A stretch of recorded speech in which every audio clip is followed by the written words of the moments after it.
We're going to try an epsilon-delta problem now. You can see I'm given the function 2x squared minus 4. I want to find the limit L of this function as x approaches 2. So this is defined for any values, so I can find the limit just by substituting 2 in there. So of course 2 times 2 squared minus 4 is going to work out to be a limit of 4. So my limit here is 4.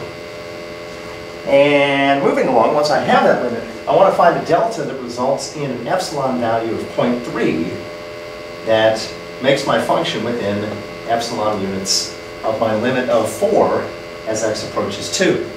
So you really want to keep all these values straight. So I've got my limit listed here being 4. Of course, that's a y value. I know that my x value here is 2.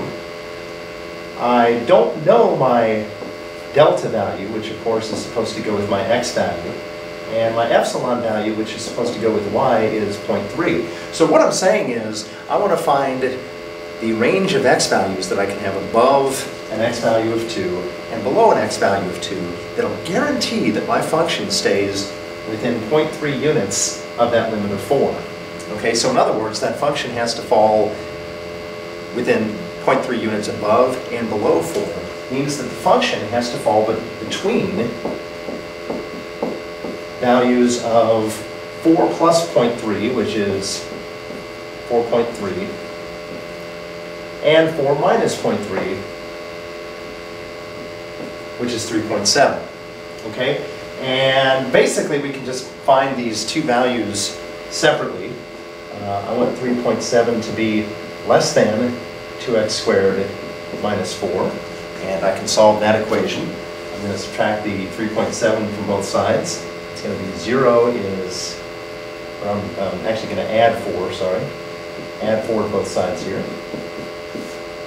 7.7 is less than 2x squared. I can divide both sides by 2.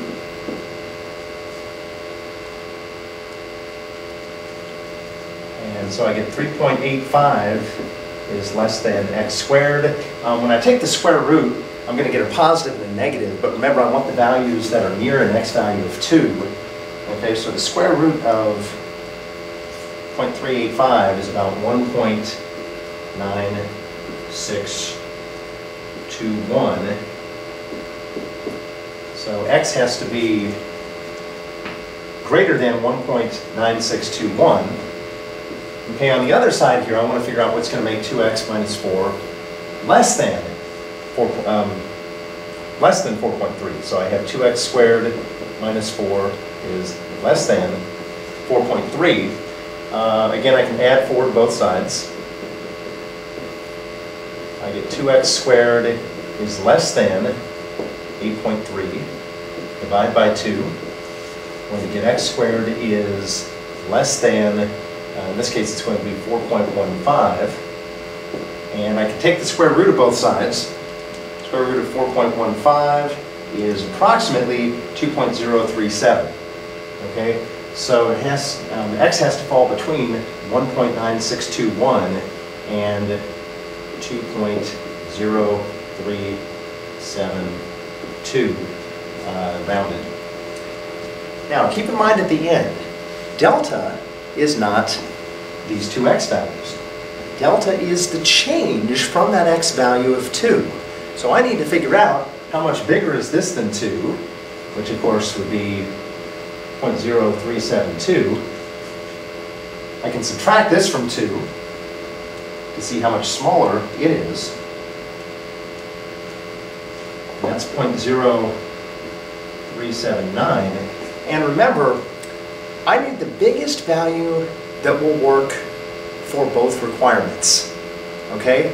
So I don't really want the largest value. If I use the largest value on one side, I'm going to get f values that are either too big or too small, too far away from that limit of 4.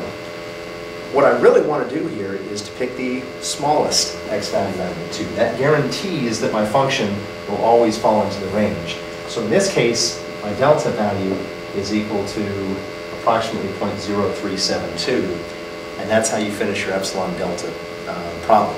So the key is find that limit Figure out how far above it can go, how far below it can go using your epsilon.